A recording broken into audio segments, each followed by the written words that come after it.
Hey guys, it's 21 Maxwell and welcome to episode 7 of my TNA TEW series. It's 3 AM in the morning, I just want to keep playing TEW, I'm addicted to it. So I thought, why not, we'll keep progressing, we'll get some more videos recorded. And that allows me just to continue on into the month of November. It's our first show in November. I still don't know if we're working towards a pay-per-view yet, I've yet to fix that. I'm too busy trying to get us negotiated with pay-per-view carriers, to get us negotiated with TV networks, and to get a lot more talent in, so I can just add a lot more depth to the roster. So hopefully that will all come. That'll be an update in the next video. But until then, let's quickly run through this show. 19 segments today. We're still in New Jersey. Let's see what we've got. Boom boom, ba boom boom. The show starts with an impressive opening of pyro before the lights are raised and several sections of the excited crowd are showing, waving various signs. The focus switches to the announce table where Jim Ross and Mike Tenay introduce and hype tonight's show and the expected impact of the likes of Kurt Angle, Bobby Lashley, Bobby Roode, AJ Styles, Jeff Hardy and Austin Aries are likely to have. The C+ rating and the title feud has advanced with this segment. In the ring, Bobby Lashley and Bobby Roode go back and forth while entertaining insults towards one another, so that continues the title feud as well. That got a B rating. Spud appears and says that he's refused the proposal laid down by Ethan Carter III. Spud has now changed an underdog gimmick. The change was too soon after his last one. He got an initial F rating. Spud hinted at a face turn, but it got little reaction and the fans recognise it's not strong suit. Try and make Spud as an underdog that can get a couple of shock victories.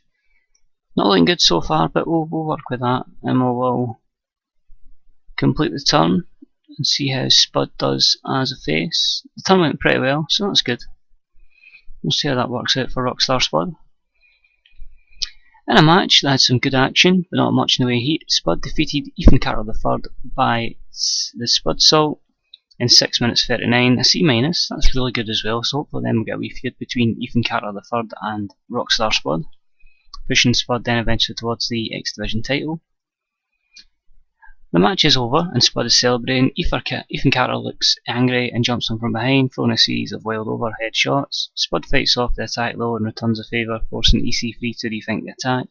After a solid blow by Spud lands, Ethan Carter tumbles out of the ring and heads to the higher ground of backstage. A D rating. I think that's a good way to start the feud between them. You know, get a wee bit of history now. Jim Ross, Mike Tenay and Taz hyped the upcoming match between AJ Styles and Roode from the comfort of their announcer's table. B-, and that is going to be our main event as we end AJ Styles' loan spell at TNA. Mr. Anderson has been attacked 3-on-1 by Redmond, Magnus and Rampage Brown. Seeing the assault, Ted DiBiase Jr. comes in and fights all three of them off, saving Mr. Anderson from serious beating. A D+. I'm honest here, I think Mike DiBiase and Rampage Brown are letting this feud down. But we'll see what happens and hopefully we can salvage the feud. The storyline's advancing, so we'll see what happens there. An extremely short match, Ted DiBiase then fought Rampage Brown and won in 5 minutes and 1 second via Dream Street. Rating get a C, so that's pretty solid. No worker improvements, but the commentary team really do help matches.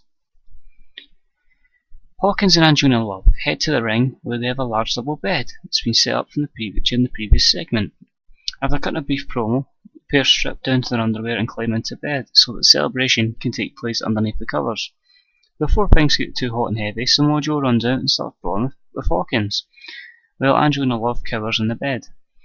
Hawkins manages to slip away after only a few blows are landed, but Brian Myers, Hawkins, simply takes his frustrations out on Angelina Love and drops her with his finisher. Despite this, what? Why would he hit Angelina Love? This segment doesn't make sense. Basically, it was the Edge and Lita sex scene that they had in this, so I thought we'll go with that. It leads to just looking like Angelina Love and Hawkins are solid together before she turns and goes with Samoa Joe, her in-game love interest. So that's a C+, that's still good again. Hawkins then bursts into Kurt Angle's office and tells him what exactly he thinks, so he's obviously pissed off about what's just transpired and it's a B rating. Fair play Kurt Hawkins, you're turning into an MVP at the moment. In a match had some good action but not much in the way of heat. The Bromans, DJZ, Robbie E and Jesse defeat Rhett Titus and the Wolves in 10:29 when Rhett Titus is defeated by DJZ by submission after interference by Kenny King. DJZ has now switched to a cocky youth gimmick. That got an A rating, so that's good. Good gimmick change. 2 titles, situations, 2 storylines have improved, and we get a C rating out of that, so that's all good, and that'll continue their feuds. Washington and Shad Gaspard are showed arguing backstage. Shad says he's got a plan. It still should be the other way about, but D+. And then an extremely short match, Bobby Lashley defeats Abyss in 502 with the Dominator. D+, just to get a squash match for Lashley. Abyss is celebrating in the ring, even though he lost. Suddenly basically the plan was to get attacked here. Suddenly Shad Gaspard dives into the ring and kicks Abyss to the mat. As Abyss rises to his feet, Shad Gaspard tosses a vicious fireball into Abyss's face. As Abyss rolls around in the mat screaming in agony, Shad Gaspard makes a hasty retreat. Washington helps Shad during this segment. He's basically going to put Abyss away for a couple of weeks. Shad's going to brag with Washington, and then Abyss is going to come back as a complete monster, and this will take this feud to the next level, hopefully. And about the solid in-ring action, not much in the way of heat. Serena, on her debut, defeated Angelina Love in 6 minutes 15 with the spear, a D rating.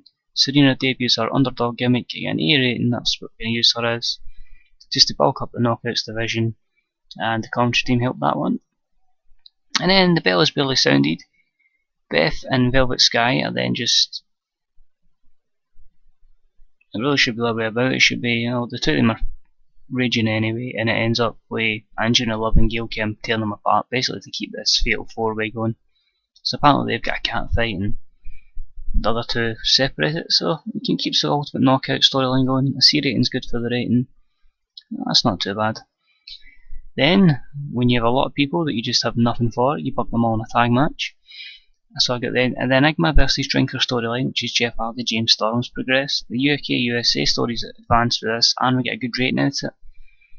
So it ended up being, for some reason, oh wait, I'm thinking this is a fucking, I've got it all messed up. I thought this was a 5v5 match. No, what the plan for this was, it was a 10-man battle royal, and the winner of this would take on Hawkins, which the winner ended up being Samoa Joe.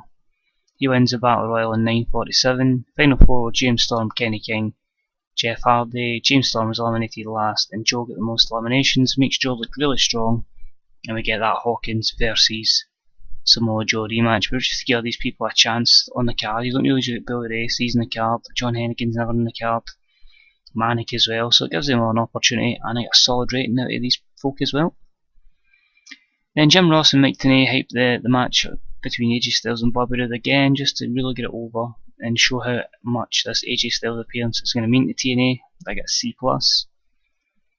And then in about the feature, great action and average heat.